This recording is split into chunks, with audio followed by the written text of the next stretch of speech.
আসসালামু আলাইকুম। কেমন আছেন সবাই? আশা করি ভালো আছেন। ত্রয়োদশ সংসদ নির্বাচনের গণভোট 2026 পোস্টাল ব্যালট পেপার প্রবাসীরা অধিকাংশই এখন হাতে পেয়েছে। এই যে পোস্টার ব্যালট পেপার, এটা কিভাবে কি করা লাগবে সেই বিষয়ে কথা বলবো। আমি এইমাত্রই পেপারটা খুললাম এবং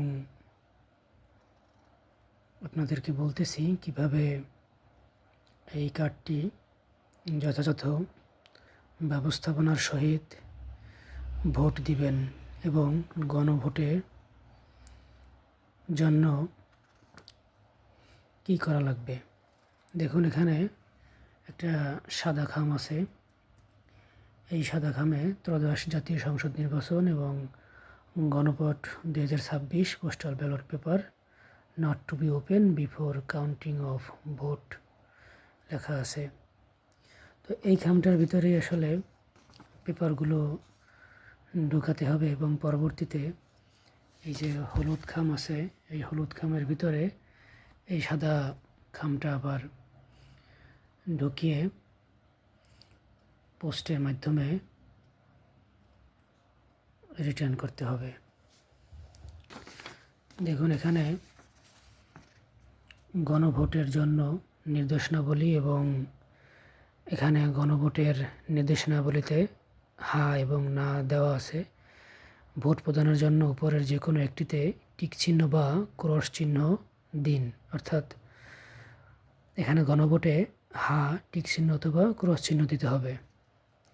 এখানে লেখা আছে, আপনি কি জুলাই জাতীয় সনদ সংবিধান সংস্কার বাস্তবায়ন আদেশ 2025 এবং জুলাই জাতীয় সনদে লিপিবদ্ধ সংবিধান সংস্কার সম্পর্কিত নিম্নলিখিত প্রস্তাব সময়ের প্রতি আপনার সম্মতি জ্ঞাপন করতেছেন, হা অথবা না? নির্বাচনকালীন তত্ত্বাবধায়ক সরকার, নির্বাচন কমিশন এবং অন্যান্য সাংবিধানিক প্রতিষ্ঠান জুলাই সনদে বর্ণিত প্রক্রিয়ার আলোকে গঠন করা হইবে। এটা হচ্ছে ক, 1 নম্বর। ঠিক আছে। এবারে ক্ষয় লেখা আছে, আগামী জাতীয় সংসদ হইবে 2 কক্ষ বিশিষ্ট ও জাতীয় সংসদ নির্বাচনে দলগুলোর প্রাপ্ত ভোটের অনুপাতে 100 সদস্য বিশিষ্ট একটি উচ্চকক্ষ গঠিত হইবে এবং সংবিধান সংশোধন করিতে হইলে উচ্চকক্ষের সংখ্যাগরিষ্ঠ সদস্যের অনুমোদন দরকার হইবে। সংসদে নারী প্রতিনিধি বৃদ্ধি, বিরোধী দল হইতে ডেপুটি স্পিকার ও সংসদীয় কমিটির সভাপতি নির্বাচন, মৌলিক অধিকার, বিচার বিভাগের স্বাধীনতা, স্থানীয় সরকার, প্রধানমন্ত্রীর মেয়াদ, রাষ্ট্রপতির ক্ষমতায়ন সহ তফসিলে বর্ণিত যে 30টি বিষয়ে জুলাই জাতীয় সনদে ঐক্যমত্য হইয়াছে, সেগুলো বাস্তবায়নে আগামী সংসদ নির্বাচনে বিজয়ী রাজনৈতিক দলগুলো বাধ্য থাকিবে।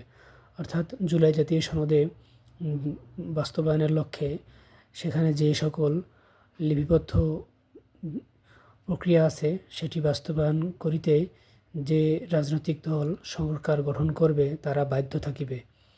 জুলাই জাতীয় সনদে বর্ণিত অপরাপর সংস্কার রাজনৈতিক দলগুলোর প্রতিশ্রুতি অনুসারে বাস্তবায়ন করা হইবে। এখানে হা টিক চিহ্ন দিয়ে দেবেন। ঠিক আছে। এরপরে এটা হচ্ছে পোস্টাল ব্যালট পেপার ত্রয়োদশ জাতীয় সংসদ নির্বাচন। এখানে মার্কা দেওয়া আছে এবং মার্কার নাম দেওয়া আছে। আপনারা যে এলাকার যে প্রতিনিধি, যে মার্কা, সেই পছন্দের মার্কায় আপনারা ভোট দিবেন। এই যে ফুলকপি আছে প্রথমেই, আর অন্যান্য আরও অনেক কিছু, যে হাত পাখা, শাপলা কলি, যে 12 দলীয় জোট, জামাত জোটের যে মার্কাগুলো আপনারা দেখে নেবেন এবং যার যে এলাকায় যে সকল প্রার্থী আছে তাদের সেই প্রতীকে ভোট দিবেন।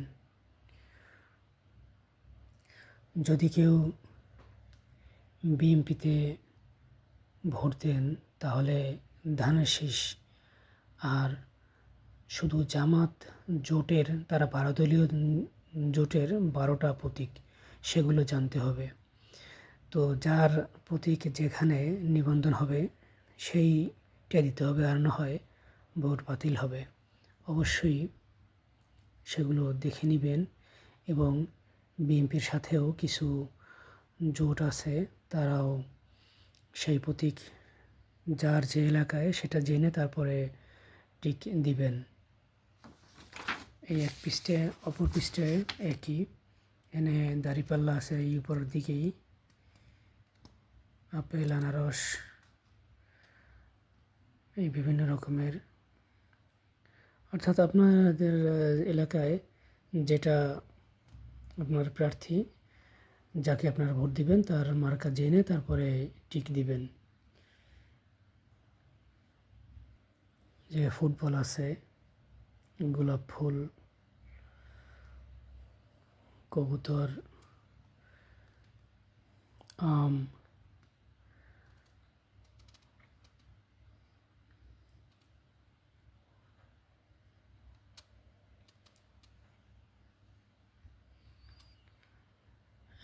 দোলনা আছে, বাস আছে, দেয়াল ঘড়ি, দালান, টেবিল, টেলিফোন, ডাব, ড্রেসিং টেবিল, তারা, ফুটবল, ফলের ঝুড়ি, প্রজাপতি,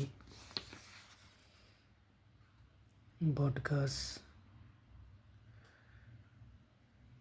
মোরগ, সূর্যমুখী ফুল, হরিণ,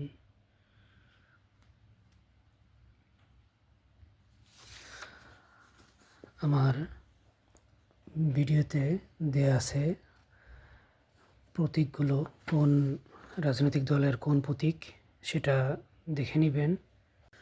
এটা হচ্ছে ত্রয়োদশ জাতীয় সংসদ নির্বাচন ও গণভোট 2026 ভোটদাতা কর্তৃক ঘোষণা, ভোটদাতা কর্তৃক স্বয়ং পূরণীয়। প্রথমে দেওয়া আছে যে ক্রমিক নম্বর ব্যালট পেপার অনুযায়ী। এই ক্রমিক নম্বরটা আছে 8টা অক্ষরে। এটা এই যে শূন্যস্থান আছে, এই 8টা অক্ষরের 8টা শূন্যস্থানে এটা বসাতে হবে। এবং বাম সাইডে তারিখ লেখা, তারিখ দেওয়া আছে, এই তারিখ আপনার তারিখ পূরণ করতে হবে। তারপরে স্বাক্ষর আছে, ভোটদাতার নাম, জাতীয় পরিচয়পত্র নম্বর, নিজের নাম পূর্ণ যেটা জাতীয় পরিচয়পত্রে আছে এবং জাতীয় পরিচয়পত্র নম্বর। আর নিচে দেওয়া আছে ভোটদাতা স্বয়ং স্বাক্ষরদানে অক্ষম হওয়ার ক্ষেত্রে প্রযোজ্য এটা। এখানে ভোটদাতার জন্য নির্দেশনাগুলি দেওয়া আছে। পোস্টাল ভোট আইটি সাপোর্টেড, ডাক হাতে পাইয়া কিউআর কোড স্ক্যান করুন এবং পোস্টাল ভোট বিডি মোবাইল অ্যাপের নির্দেশনা অনুসরণ করুন। প্রেরিত ত্রয়োদশ জাতীয় সংসদ নির্বাচনে ব্যালট পেপারে সকল প্রতীক মুদ্রিত রহিয়াছে, যাহার প্রতিটি প্রতীকের পাশে ফাঁকা ঘর রহিয়াছে। নির্বাচন কমিশন ঘোষিত আপনার সংশ্লিষ্ট সংসদীয় আসনের চূড়ান্ত প্রার্থী তালিকা ও প্রতীক নিশ্চিত হইয়া ভোট প্রদান করিবেন। এভাবে নির্দেশনাগুলি আছে। যেহেতু ভিডিও বড় হয়ে যায়, আপনারা দেখে নেবেন নির্দেশনাবলীগুলি এবং সেই অনুযায়ী কাজ করবেন। তো ইনশাল্লাহ আগামীতে নির্বাচনের সহযোগ্য এবং ইসলাম প্রিয় মানুষদেরকে নির্বাচন করুন। যেহেতু গত 5টি বিশ্ববিদ্যালয় নির্বাচনে জামাত শিবিরের সমর্থিত প্যানেলই বেশিরভাগ প্রার্থী নির্বাচিত হয়েছে, ইনশাল্লাহ আশা করা যায় জাতীয় নির্বাচনে এর অধিক প্রভাব পড়বে। আমিন।